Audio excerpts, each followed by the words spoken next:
fans, here we go. SparStar Promotions is proud to present the rerounds of mixed martial arts in the lightweight division. This bout is sponsored in part by CPI, GarmentPrinter.com, and Chapala Express.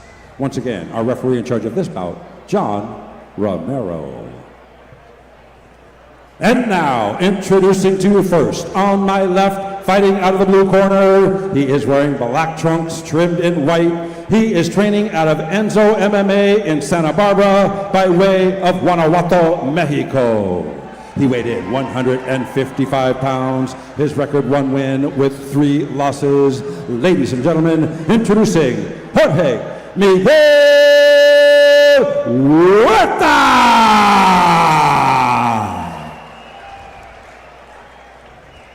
His opponent across the cage on my right, fighting out of the red corner. He is wearing green trunks trimmed in black. He is training out of Triunfo Jiu-Jitsu and MMA in Costa Mesa by way of Brooklyn, New York. He weighed in 155 pounds. His record, no wins with 2 losses. Ladies and gentlemen, introducing Daniel Ponce. All right, fans, here we go. 3 rounds of mixed martial arts in the lightweight division.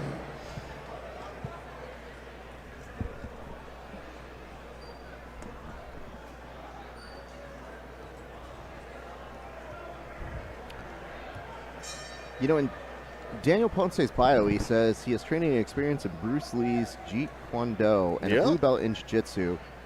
Ooh, nice knockdown there. I wonder if he's training, if he trained at the Inosanto Academy down there in the South Bay, because that's pretty close to Costa Mesa, where, which Triunfo is near at least. Nice level change here. Getting on this double, locks hands, beautiful. Puts Ponce down on his butt. Not a surprise here on the website for Jorge Miguel. It says that he wrestled in high school for 2 years, and he's been training in MMA for over 5 months now. I think that's a while ago, but you could see the wrestling at work and on display here, John. Yeah, he's doing a great job. You can see Ponce trying to get back to the feet, looking to fight the hands. Beautiful. Good body lock still. Oh, and opts for going for the seatbelt. He gets pulled off over the top there, but works it out. I like the way he throws this over-under, too. And, John, he's got with time the legs. to work here. Yep. Because the way his leg configuration is a hard counter for his opponent to go up to turtle. So this would be good for him to start moving towards his back if he can. But Ponce, yeah, he's trying. Well, I thought he was trying. Maybe he knows that. Hooks are in now, yeah. Huerta maybe knew that he likes to go to turtle every time.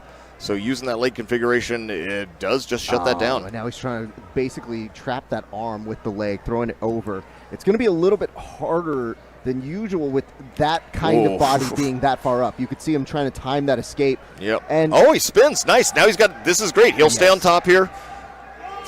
He's trying to get that left arm underhook back. He should be able to circle it out depending on, unless there's double unders here. Here's the only thing that becomes double a problem. Or seatbelt? Sometimes the gift you give to a wrestler is to stand back up. So it's a question of, does he want to continue this from a jiu-jitsu sense? He's blocking that hook, though. He's doing a lot of the good stuff. If he can do that, and see, now he's separated the hands. There's still only one hook. Got to be careful. Continues the ride, and that's going to be 50 seconds. Good shots These from peppered Huerta. shots should open him up now. So I would assume he's trying to pepper him up to open up that neck and try to attack there again. But notice, even though he's not getting too far for submission danger, control is the name of this game right now, John. The wrist ride there being effective. Yes, and it's a good thing he has it, too, because the leg configuration is the opposite on this one. So now Ponce should be able to go to turtle, and it would be hard for him to scrape the floor with his back, given that leg configuration from Huerta. But that wrist control, as you were saying, with that underhook, with the left arm of Huerta's, is stopping him from going to turtle, but eventually he's able to do it. Nicely done. Good recognition from Ponce. Yes, now he gets that underhook with the right arm. Should end up on top. Looking to take the back, but good recovery from Huerta. And back to the feet. And Huerta controlled that whole round, even though Ponce had some good fight IQ, some good awareness, but was defending most of that round. So, you know, Ponce has that look that's like, man, I didn't really get to show what I like to do from this position. But ending well, before you go to a second round is sometimes just as effective as having a great moment for this reason. Momentum can shift. And with 2 rounds still to go, momentum shifts are not a bad thing.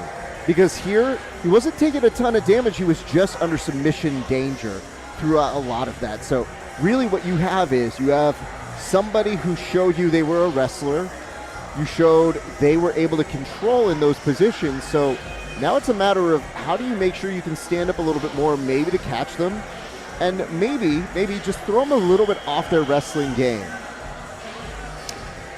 Yeah, I mean, you think that like escaping or doing something better at the end, or maybe they've thrown everything at you and you're able to tank it and get through, like that can be play mind games with your opponent, but Huerta looks pretty focused, so that's not a great sign, especially if somebody's comes from a wrestling background, which I'm assuming he does just by the way that his game is. Well, he wrote it on his camo, John. Well, there you go. That's facts. Then it's hard to break. The wrestlers tend to be known for their mental toughness and their grinding style. So, well, this is one of the few times I would say good nice, left too. Very good setup there. Yep. This is one of those few times where, yes, that age difference is going to be very, very important, because you got a young kid here who's just coming straight from wrestling. This is life for him. These takedowns, this pressure, this pace, this really goes well for a young person's game. Here, this is... You are Ponce. You have to find sweeps. You have to find ways to neutralize this. This grip isn't necessarily bad, but we got to really effectively take out the base. Yeah, Huerta does not want to overextend with his upper body control here when there's a butterfly or a closed guard or anything like that in play from the bottom. So Ponce having this now, is it double unders now? Or is he got over? I thought it was double unders. Okay, so this is a great sweeping and back-taking position from Ponce here. And John, that dream can really exist. It's very possible from that particular how high he had it up on the back, but now he's going for like a K guard nearly. Interesting leg position. He just usually when you put the bottom of the feet on the hips like this is when you're going to push your opponent away and try to stand up. So especially in MMA. Yeah. I'm curious to see what he really wants to do. I would love to see some butterfly sweeps. Man. This is one of the worst things that could have happened, though. Just turn your back and give that to him, especially somebody like Huerta. He's going to be all over this. Ponce could prove me wrong here and try to spin out of this quickly. But he did spin out of it the last time, so that does give some hope. Hooking that far leg, though, the way that Huerta's got that straight leg there, Ponce realized that he was getting stuck, so kicked out of it. Yep, and then reconnecting, but he's not over the hip. That is now always it's over the the thing that concerns me, is every time you are trying to escape, that hip placement is really what determines how quickly you're getting out, or if you're going to be stuck in that position for a while. There's a possibility here if he spins and turns. Yep, he should be able to stay up on top. Maybe get a takedown of his own. Good underhook immediately from Huerta. Let's see how much energy he's expended. Well, I was looking at the way he was maybe thinking about grabbing that outside leg, and I thought about him controlling that and using that as a means to trip him down. Well, but looking for a switch here. He got the here. hip down, John. And now what is he doing with this grip underneath? Yeah, he's just trying to figure for it so that way he can't get that. So Ponce can't get his leg back and drive off of it.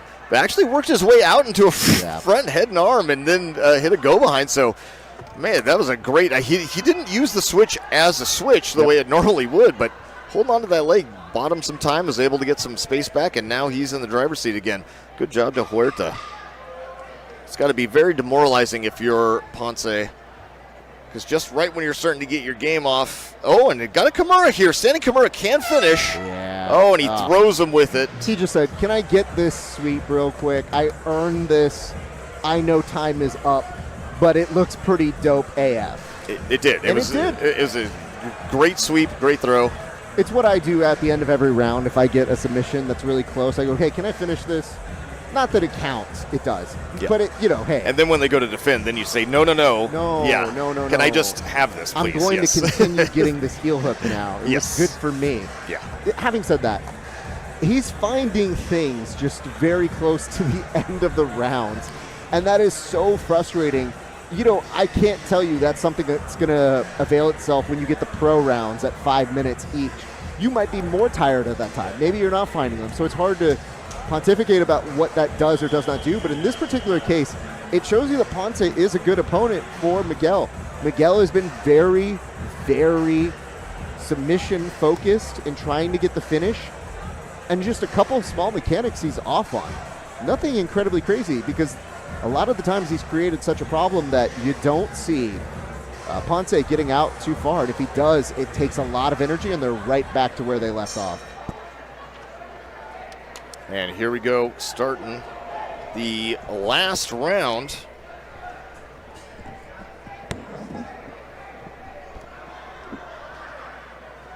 Hi, friends. We are looking Late at the third kick from Ponce. last round, as John was mentioning here. Ponce wants to keep this up on the feet as much as possible. I don't blame him. Even if he's starting to pull something out in the grappling exchanges towards the end, he's arguably down 2 rounds to nothing. Yeah. Oh, a nice step in. Good timing. And he connected well. He might finish this one. Great shots. And unfortunately trips it. He tripped? Is that what? Oh. I think he did. It looked like he did, because I didn't see a shot from Huerta, but I thought maybe I just looked away. But, I mean, look how quickly the reversal of that fortune happened, John. Wow, he looked like he really hurt Huerta, too, so that was his moment. And maybe so, but, I mean, Huerta shot out like a cannon after that when he saw that opportunity. So he definitely made an opportunity happen for himself, and now trying to correct the wrongs he's been making, but maybe now. Yeah, he's going to end up on bottom he here. Shot a little bit too far off. Yeah. Man, talk about 2 windfalls, one for each of them. One the trip a little bit earlier, and one just losing that back control. But it shows you why you take your time. Yeah. In MMA, you don't rush the back take. Otherwise, you end up here, and then maybe even if these punches aren't landing, they are making an impression in the judges' minds. And even if he doesn't put Huerta away, say he's down 2 rounds, if he just dominates the rest of this, potentially could get a 10-8. It could be a draw. So even if he's not doing enough damage to finish, he might still be able to not lose, which is... And really what you're looking at here, John, is good the elbows. ability to try to get that sweep. He has an underhook here on the leg. Yeah, going for the K-guard entry, but he doesn't have the foot low enough. He's not using his knee behind it either. Turning into... let's see. He's swimming, going for an octopus guard. Yeah, but then underhooking the bottom. He's going to turn this into a single leg. Okay, nicely done. He was not in a great position to do that, but he just pulled that out of nothing. That was awesome. If you can make those transitions happen continuously, it's a testament to your will and how much you want to try and get this round in your favor as well. Want to leave it 3-0 if he can. Yeah, he's taking damage here and not getting the takedown, though, so this is not looking great. The ref wanted to make sure that those shots were legit. Pops the head out the back, and now he's going to be up on a body lock. Does he have the hands connected? He might not. No. Good hand fighting. Nope. No, he's got the hands connected now. Yeah. And this, well, we're not on a... Here we got a guillotine attempt. 15 seconds left. He's got to go for broke on this if he's going to go for it. 10 seconds. Ponce... I can't see if he's... No, he doesn't have the angle. But maybe... I was thinking maybe for a diesel squeezle or a... No, couldn't quite get it. Fun fight, though. Yeah, you see Ponce enjoyed that one. Yeah, this is one of those end of a fights where both of them just kind of stare at each other and they go... Ladies and gentlemen, after 3 rounds of action, we go to our scorecards. We have our decision. All 3 judges cage side scored the bout 29-28 in favor of our winner by unanimous decision, the blue corner, Jorge Miguel Huerta.